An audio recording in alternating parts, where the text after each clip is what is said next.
Rieccoci insieme cari telespettatori, ben ritrovati. Poi come ogni venerdì noi abbiamo la possibilità di avere in diretta lo speech IGL, quindi parlare di problematiche in cui potete anche intervenire come sempre con i vostri messaggi, problematiche di estrema o questioni anche meno problematiche, raramente positive, però questo è uno di quei casi in cui ci viene spiegato che cosa avverrà. E chi ce lo spiegherà? Beh, abbiamo il piacere di avere qui con noi in studio Maria Pistorello, collaboratrice Speech IGL di Vicenza, grazie di essere qui con noi. Grazie a voi, buongiorno. E ben arrivato, collegato qui con noi Massimo Cestaro, segretario regionale dello Speech IGL Veneto. Grazie anche a lei, segretario.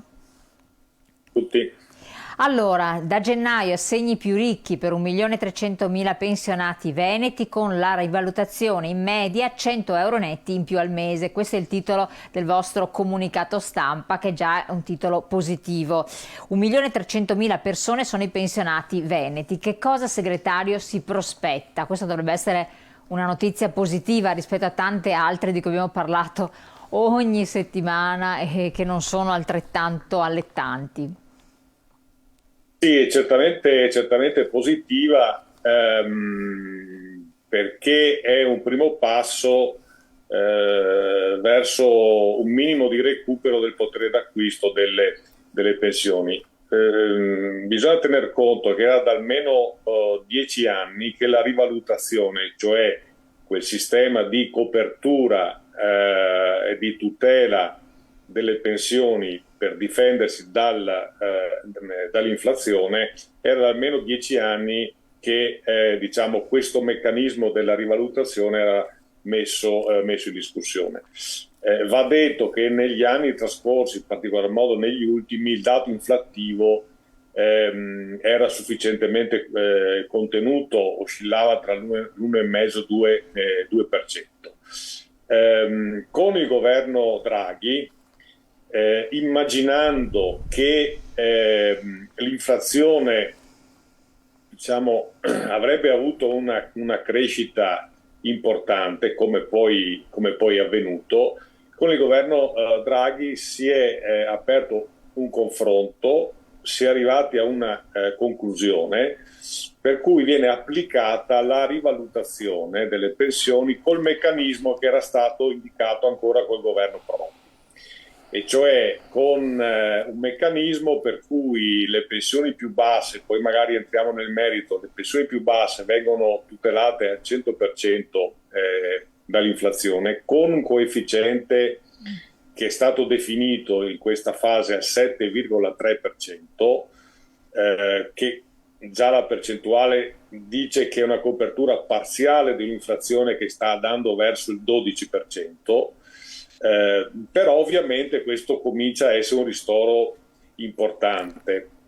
Il sistema è costruito a fasce, per cui l'applicazione del 7,3% viene applicata integralmente per le fasce di pensioni più basse, fino a 4 volte al minimo, e questa percentuale decresce all'aumentare della pensione, perché diciamo il meccanismo prevede un sistema di solidarietà.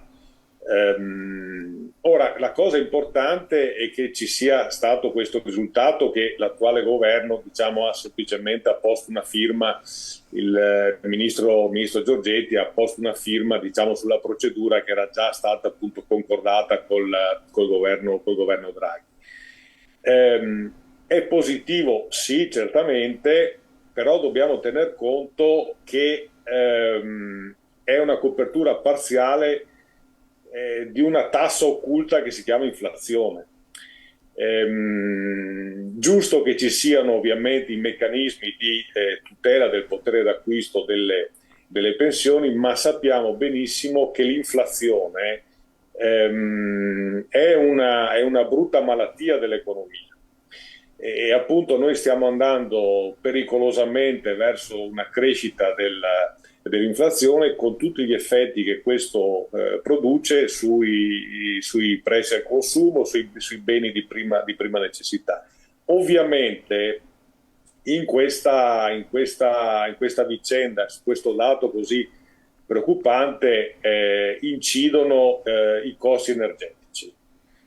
Questo anche derivante ovviamente dalla guerra in Ucraina e quindi tutte quante le vicende di cui insomma da mesi purtroppo se ne parla, e larga parte dell'inflazione è derivata dall'aumento dei costi energetici, e quindi le famiglie, le persone, i pensionati cominceranno già e hanno già cominciato a fare i conti con le bollette della luce e del gas particolarmente elevate. Ora, è chiaro che diciamo, per noi è stato importante, per il sindacato nazionale è stato importante ottenere questo risultato, ottenuto faticosamente perché, ripeto, sono almeno una decina d'anni che il meccanismo non veniva applicato, e quindi questo è sicuramente una cosa importante, perché le cifre sono cifre significative, insomma, quindi che possono davvero garantire un minimo di ristoro. Però il punto vero è riuscire ad intervenire per abbassare l'indice dell'inflazione, perché un paese che dovesse continuare ancora per tanto tempo a viaggiare con un'inflazione su 2 cifre, sì, puoi introdurre tutti gli elementi di tutela e di copertura, ma è un'economia che rischia di andare a rotoli. Quindi da un lato ovviamente auspichiamo tutti che il quadro internazionale trovi una qualche via di uscita pacifica, ovviamente. Però occorre che anche il governo italiano e l'Europa facciano interventi strutturali per ridurre significativamente il dato inflattivo, anche perché questo determina un aumento di costi, diciamo anche la perequazione di cui stiamo parlando ovviamente è un aumento di costi, e quindi occorre che ci sia una fiscalità che sostenga questi costi. Significa avere una base produttiva, cioè un allargamento dell'occupazione tale da garantire il sistema previdenziale esistenziale, cioè, ripeto, queste cose che abbiamo fatto faticosamente, che abbiamo fatto benissimo a fare, perché, ripeto, le pensioni hanno bisogno di un minimo di sistema di tutela dall'inflazione, però sono, come dice, tamponi che facciamo e che è giusto che mettiamo, ma rispetto a una condizione che è seriamente preoccupante, perché se l'inflazione prosegue con questo andamento, se i costi energetici proseguono come stanno, se l'occupazione si riduce perché il sistema industriale, a fronte dei costi energetici che deve sostenere, va in crisi, l'occupazione cala, i posti di lavoro si riducono, le fabbriche chiudono, voi capite benissimo che noi possiamo mettere tutti quanti i tamponi che vogliamo, ma alla fine la cosa rischia di non reggere più. Quindi benissimo questa risposta che abbiamo, ripeto, ottenuto dopo tanti mesi e anni di discussione con i governi che sono succeduti, e che finalmente col governo Draghi siamo riusciti a chiudere positivamente questa partita. Però, ripeto, si tratta di un tampone importante rispetto a una situazione di crisi che va piano piano superata. Certo, da questo punto di vista, tra l'altro è una situazione un po' internazionale che finché non se ne viene fuori è difficile anche vedere uno spiraglio, magari vederne, e da questo punto di vista ci sono altri scogli che devono essere superati, altre cose che sono rimaste sospese, per le quali aspettate una firma. Lei prima diceva che questo si è chiuso con la firma del ministro Giorgetti che ha dato l'apertura a questi stanziamenti. C'è qualche cos'altro in attesa? Un attimo solo che leggo un messaggio. Inflazione oltre il 10%, ogni mese perdiamo potere di acquisto, ma un santo ripristino della contingenza.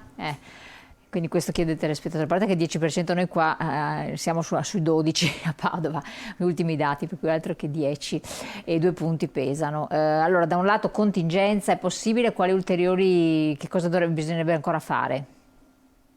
Allora, l'altro punto importante in cui stiamo aspettando che ci siano i decreti attuativi è la norma sulla non autosufficienza.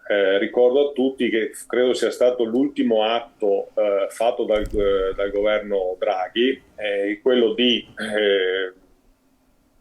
diciamo, approvare una legge quadro per la non autosufficienza, che è un punto sul quale come sindacato stiamo lavorando da da tantissimi anni.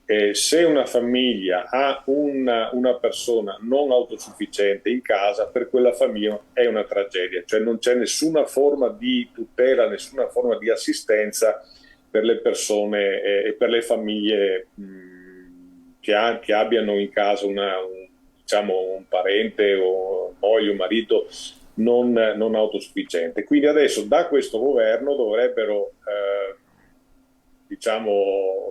essere approvati i decreti attuativi. Naturalmente su questo l'attenzione nostra è massima, perché appunto già tutte le iniziative che sono state messe in campo, che sono state veramente tante, hanno portato proprio, diciamo, ma veramente all'ultimo minuto del governo Draghi a approvare questa norma.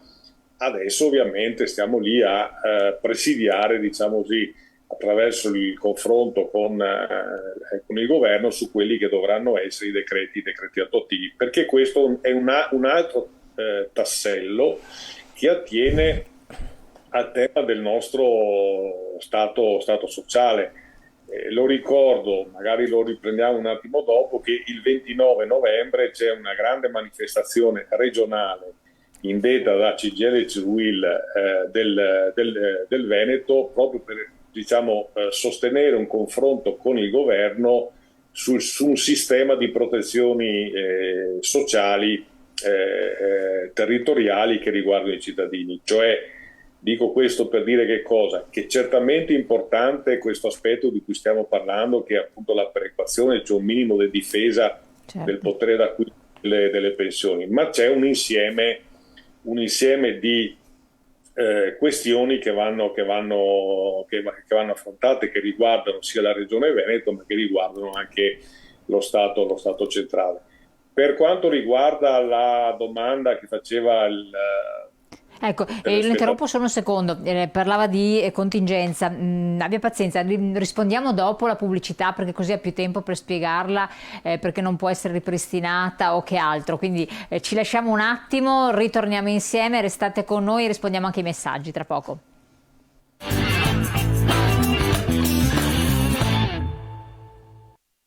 Allora, segretario Cestaro, siamo di nuovo insieme. Il messaggio chiedeva perché non viene ripristinata la contingenza in virtù di un'inflazione così galoppante. Beh, diciamo che questo meccanismo di rivalutazione è diciamo, anche quello un sistema che si chiama così, ma potremmo chiamarlo contingenza. La cosa è, diciamo, ogni sistema di tutela e di protezione dei salari diciamo, può evolvere nel tempo. Cito un esempio: per l'adeguamento dei contratti di lavoro, dei contratti nazionali di lavoro, da alcuni anni si usa un indice che si chiama IPCA, lasciamo perdere la sigla, però è un meccanismo di tutela dei salari costruito sull'inflazione depurata dai costi energetici. Ora, voi capite benissimo che quel meccanismo lì probabilmente va rivisto, considerando che i costi energetici sono aumentati nella misura che sappiamo. Lo dico per dire che cosa? Che ogni sistema va verificato in ragione dei tempi che corrono. Voglio ricordare che tra la metà degli anni 70 e gli anni 80 in Italia c'era un'inflazione a 2 cifre, dove la prima era il 2, e dove, diciamo, l'aumento dei costi al consumo anticipava l'inflazione e anticipava gli aumenti derivanti dalla contingenza, che è la ragione per cui a un certo punto si è messo mano a quel meccanismo, perché era un sistema che aveva avuto il suo senso negli anni precedenti, ma nel corso del tempo aveva creato una condizione negativa, e cioè i prezzi aumentavano prima ancora che ci fosse l'applicazione dell'indennità di contingenza, e quindi creando una condizione devastante per diciamo, la vita delle persone, e con un'inflazione che era arrivata, se non ricordo male, attorno al 21-22%. Quindi una condizione gravissima, che è stata la ragione per la quale già col governo Ciampi si mise mano a quel meccanismo lì e se ne costruì un altro. Cioè i meccanismi non sono sempre gli stessi nel corso dei decenni, vanno cambiati in ragione degli andamenti dell'economia, perché sennò si rischiano di fare dei danni. Certo. Che anni erano, scusi, che ha detto che periodo era? Gli anni 80? Cosa ha detto? 90. Metà anni 70, Anni metà 70, anni 80. Ok. 80, state la crisi energetica, insomma, le domeniche a piedi, insomma, quegli anni che stanno a metà degli anni 70 fino ai primi anni 80. Quindi diciamo i meccanismi di tutela delle pensioni e dei salari vanno costruiti in ragione degli andamenti, come dicono quelli Certo. più bravi di me, economici che governano l'economia, insomma, ma finalizzati a tutelare effettivamente il potere d'acquisto delle persone, che è tra le altre cose il nostro compito, insomma. Certo. Allora, dopo torniamo ancora con lei, segretario, che ci spiegherà anche questa manifestazione che può essere interessante, senza dubbio entrare nello specifico. Maria Pistorello, allora spieghiamo questa rivalutazione, abbiamo anche le slide di supporto, prima abbiamo visto un anticipo, come avviene questa rivalutazione di cui parlava il segretario? Sì, il termine tecnico per definire la rivalutazione delle pensioni annuale è perequazione, però giustamente se io dico perequazione magari vengo capita da pochi. Io quando parlo di questo parlo sempre di rivalutazione annuale delle pensioni. Al 1° gennaio di ogni anno le pensioni vengono rivalutate con riferimento al tasso di inflazione che c'è stato l'anno precedente. Quest'anno ci siamo trovati di fronte a un aumento incredibile dei costi dell'energia, con conseguente aumento anche dei generi di prima necessità, e l'indice di rivalutazione stabilito, facendo i conti proprio sugli aumenti che ci sono stati, è quello del 7,3%. Di questo 7,3% è stato già anticipato il 2% dal 1° ottobre, quindi i pensionati e le pensionate si sono trovati un assegno maggiorato del 2% da ottobre, e avranno un ulteriore 5,3% a partire dal 1° gennaio dell'anno prossimo. Purtroppo da conti che vediamo, che sentiamo fare giornalmente, i generi di maggiore consumo da parte dei pensionati sono quelli che hanno ottenuto davvero un grande aumento. Non andrà a coprire quello che è stato già anticipato dai pensionati quest'anno con l'aumento che c'è stato del costo sia dell'energia che dei beni di prima necessità.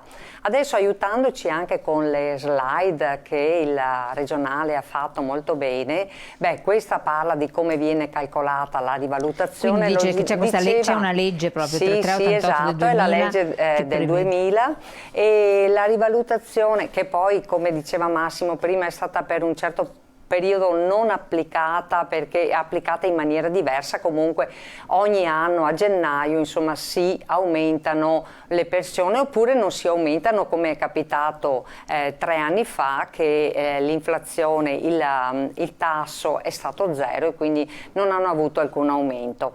Allora, dicevo, vengono aumentate per intero del 100% di questi 7,3% per le pensioni che sono fino a 4 volte il trattamento minimo, all'incirca poco più di 2.000 euro mensili. Invece vengono rivalutate al 90% dalle 4 alle 5 volte il trattamento minimo, circa dai 2.000 ai 2.500 euro, e poi oltre i 2.500 euro di questo aumento viene preso solo il 75%, scusate. E questa è la prima slide per sintetizzarla, poi magari se andiamo avanti chiedo alla regia di andare qui diceva avanti. Che comunque c'è stata la sospensione dal 2012 al 2021. Diciamo che io limitazione. ricordo i nostri pensionati, ma loro lo ricorderanno molto bene, che nel 2012 e 2013 la famigerata legge Monti-Fornero portò al blocco della rivalutazione per le pensioni oltre le 3 volte il trattamento minimo, e quindi lì lì c'è stata una perdita che sommata alla rivalutazione dei 2 anni era superiore al 5%, una perdita che poi questa tipologia di pensionati non ha più recuperato. Ed è stata operata per fortuna solo in quei 2 anni là, 2012 e 2013. Per questi adesso, sindacati sì, siamo scesi più volte in piazza, ma perché noi diciamo anche un'altra cosa, il sistema così com'è adesso, quello di rivalutazione sulla base di questo calcolo che si fa ogni anno, non garantisce la mantenuta del potere d'acquisto delle pensioni. Ogni anno i pensionati perdono qualche cosa. In questi giorni ho sentito proprio, leggevo sul giornale, che i beni di prima necessità, i generi alimentari, i generi per la cura della persona e i generi invece per la pulizia della casa sono aumentati, l'inflazione applicata a questi generi è oltre l'11%, quindi il pensionato, colui che ha un reddito medio-basso, risente maggiormente di dell'aumento del tasso dell'inflazione, e se pensiamo che un 7,3% di aumento non va a colmare questo divario, per questo dicevo che non garantisce la mantenuta del potere d'acquisto. Ecco, però poi intanto l'hanno ricevuta, mentre tanti lavoratori non vedono neanche una briciola di i cambiamento. lavoratori hanno gli aumenti rispetto al loro contratto collettivo nazionale di lavoro e seguono un'altra strada. Diciamo che non c'è contrapposizione tra l'uno e l'altro. La questione è che un pensionato, pensiamo specialmente alle pensioni medio-basse, arriva quasi interamente a usare il proprio reddito pensionistico per la propria sopravvivenza. Certo. C'era un messaggio, sì, non ho adesso fatto lo leggo, a leggerlo. Mi sa che riprendeva quanto dicevo io. Ho capito che i meccanismi attuali sono diversi, ma io da oltre 10 anni non ho visto un minimo di aumento della mia busta paga. Eppure qui non vogliamo fare contrapposizioni tra lavoratori e pensionati. No, dopo alla fine parlando sì, naturalmente certo che ci stanno a cuore dopo anche ci si chiede perché non i si fanno i figli di coloro che lavorano. Ma continuando con l'inflazione, ho visto prima, è passata una slide che faceva vedere come è cresciuta durante l'anno l'inflazione. Siamo partiti da un 2% mi sembra del mese di gennaio per arrivare a novembre con un tasso dell'11,8%. Eccola qua. Se possiamo già andare alla prossima, che così vediamo.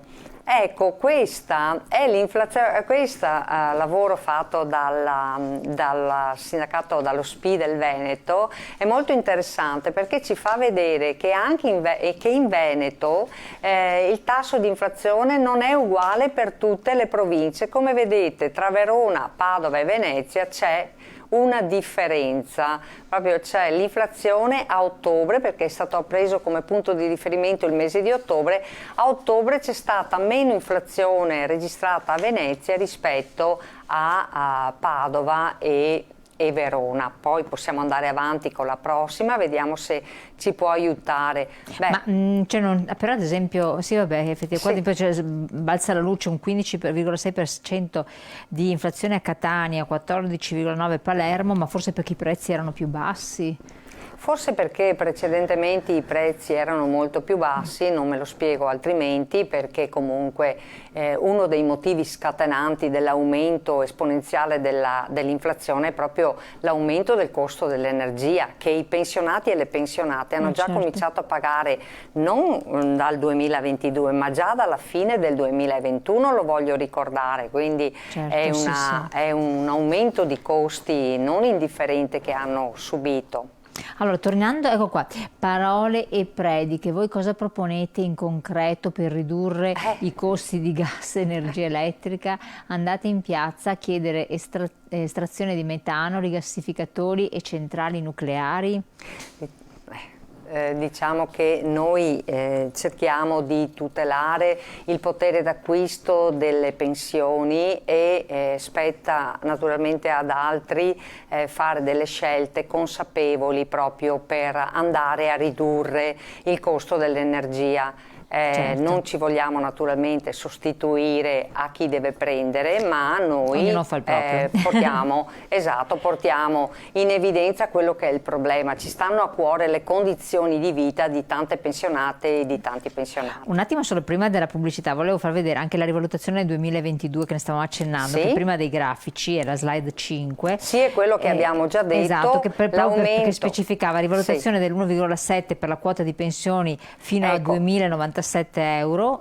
Sì, giusto? Che poi alla fine è stato l'1,9%. Infatti l'anno scorso i pensionati, no l'anno scorso, quest'anno a gennaio si sono visti aumentare le pensioni dell'1,6%, dopo a marzo è stato dato uno 0,1 in più e poi verso il fine dell'anno ecco, lì vediamo l'altra slide, infatti, che la rivalutazione è all'1,9%. Questo è l'iter della rivalutazione praticamente, sì, perché la slide successiva. Perché fanno, esatto, c'è un iter, nel senso che decidono adesso proprio per l'INPS, per essere in grado di pagare gli aumenti dal 1° gennaio, già adesso non tiene conto di quella che sarà l'inflazione del mese di dicembre e quindi c'è sempre una rivalutazione provvisoria, quella di gennaio è sempre provvisoria e poi viene ricalcolata, viene resa definitiva e talvolta insomma succede che poi si dà il conguaglio ai pensionati. Perfetto. Adesso andiamo in pubblicità, dopo vediamo anche la rivalutazione nel 2023 e poi le azioni che sono state organizzate dal sindacato, ce ne parlerà il segretario. La manifestazione di martedì 29 novembre a Venezia. Pubblicità.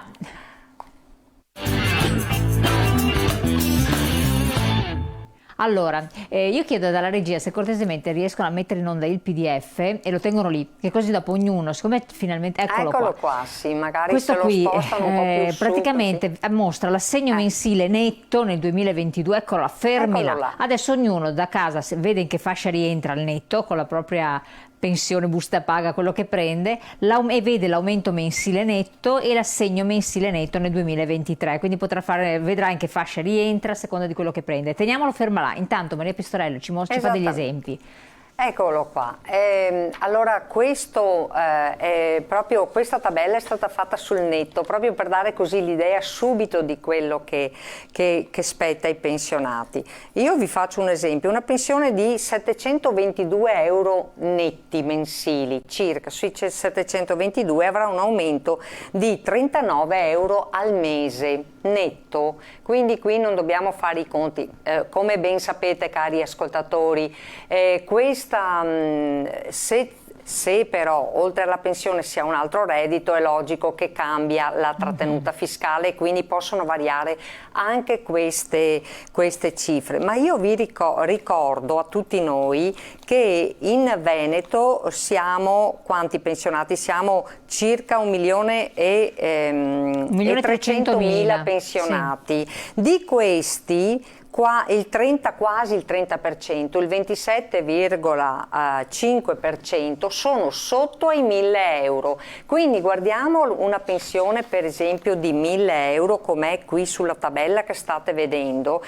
Chi ha la pensione netta di 1.073 euro avrà un aumento di 62 euro mensili. Quindi una pensione su 3 all'incirca in Veneto, ma non solo in Veneto, guardate in tutta Italia e nelle nostre province, ho fatto un attimo i conti anche per la provincia di Vicenza, anche in quella i dati non cambiano, quindi il 27,5% dei pensionati ha le pensioni che sono sotto i 1.000 euro mensili.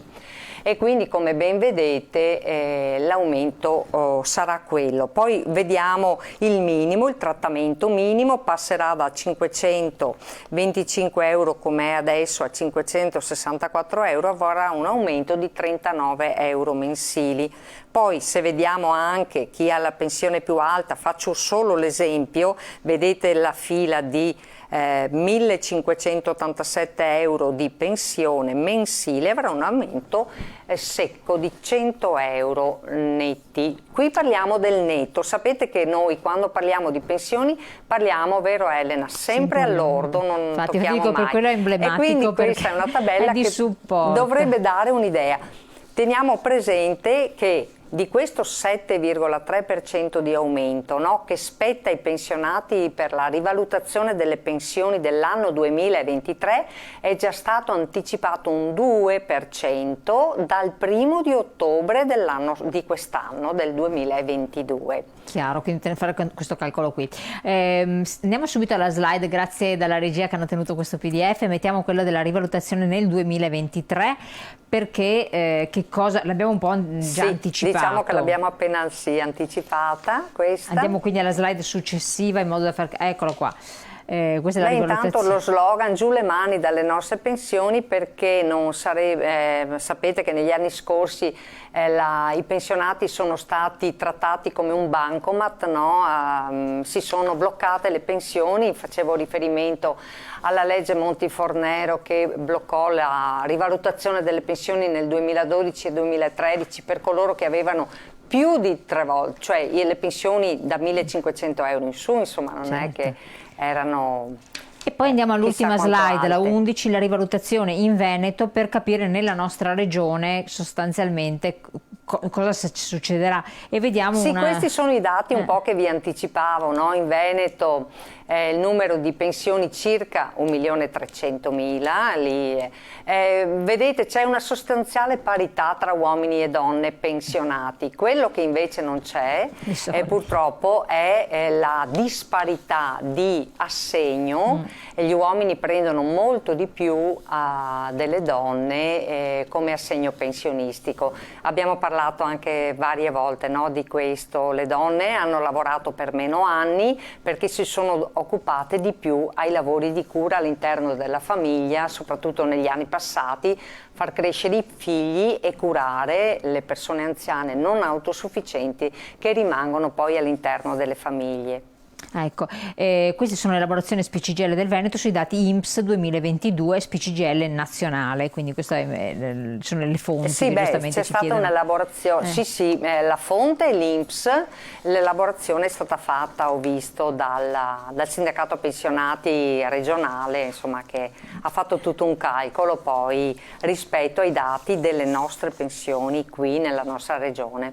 Allora chiedo un attimo l'intervento del segretario, poi completerà anche Maria Pistarello. Segretario, che è sempre con noi, per quanto riguarda il 29/11, avete accennato al discorso di una manifestazione veneta, in Veneto. Sì, diciamo una manifestazione che i sindacati confederali CGIL e CGIL del Veneto mettono in campo, perché è in discussione la finanziaria, diciamo così, della regione Veneto, e quindi noi chiediamo che ci siano interventi sul sociale da parte della regione Veneto, e che la discussione che si avvierà e che in parte è già avviata in Consiglio regionale Veneto tenga conto delle condizioni che nel corso di questi ultimi tempi si sono aggravate di persone e famiglie, ma anche un sistema di diciamo sostegno dello stato sociale in Veneto. Lo facciamo perché è ovvio che servono degli interventi a livello centrale, a livello del governo nazionale, questo è del tutto evidente, ma le regioni possono avere un compito importante sia per quanto riguarda le case di cura, sia per quanto riguarda gli asili nido, sia per quanto riguarda il sistema sanitario. Si diceva prima, c'è questa mancanza che sta diventando pesantissima di medici, di medicina generale, una cosa che poi impatta sulle famiglie più fragili, sulle persone più deboli, e quindi servono alcuni interventi. C'è una piattaforma che abbiamo proposto, una piattaforma, ripeto, unitaria di CGIL e CGIL del Veneto. La manifestazione serve a richiamare l'attenzione delle forze politiche e naturalmente in primo luogo del governo Zaia rispetto a una condizione davvero preoccupante. Se posso aggiungere una cosa rispetto a un ascoltatore che insomma aveva detto cosa si fa, brevemente, intanto per quanto riguarda i costi energetici è ovvio insomma che sia noi e anche il governo nazionale può fino a un certo punto, trattandosi insomma di dinamiche internazionali, però la cosa che va detta è che sui costi energetici incide pesantissimamente la speculazione che stanno facendo i gestori delle energie, gas e energia elettrica. Perché soprattutto il gas è stato comprato a un certo prezzo e viene rivenduto quando il prezzo è cresciuto, e questo sta determinando dei plusvalori, dei super profitti da parte delle società che gestiscono l'energia veramente straordinarie.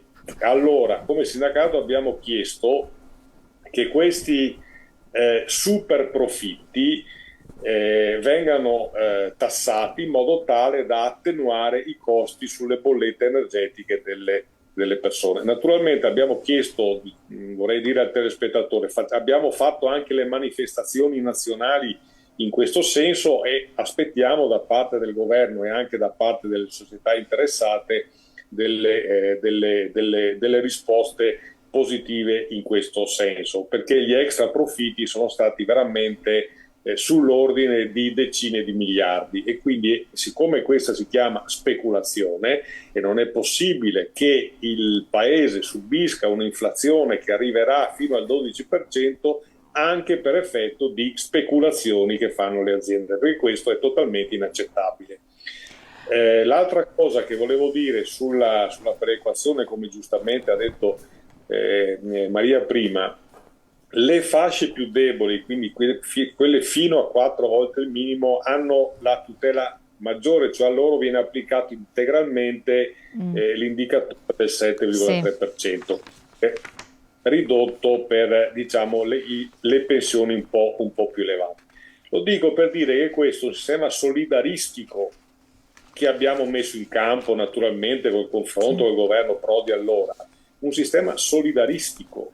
Lo dico perché siccome sta andando avanti questa discussione sulla flat tax, cioè sul fisco uguale per tutti, sul 15% uguale per tutti, vorrei dire che lì in quel modo salta un sistema solidaristico, e cioè che chi ha dei redditi più paga un po' più di pensione, esattamente così come chi ha una pensione più alta ha un pizzichino di meno rispetto a chi ha una pensione più bassa. Lo dico per dire che questo paese si regge in larghissima parte su sistemi di natura solidaristici. Certo, chiaro. La ringrazio segretario, guardi il tempo è volato. Avremo modo ancora magari di incontrarci per approfondire queste questioni, che è sempre bene far conoscere, precisare eccetera. Io ringrazio Massimo Cestaro, segretario regionale dello SPCGL del Veneto, di essere stato qui con noi. Maria Pistorello, grazie di essere venuta, collaboratrice SPCGL di Vicenza. Magari ancora in seguito analizzeremo dei casi specifici, perché so che è la tecnica del sindacato, quindi può fare tutte quante le analisi, ma a questo proposito, per avere una questione precisa, che è chiara, individuale, rivolgetevi agli sportelli dello SPCGL presenti su tutto il territorio. Grazie ancora, buon proseguimento e ci vediamo presto. Grazie a voi.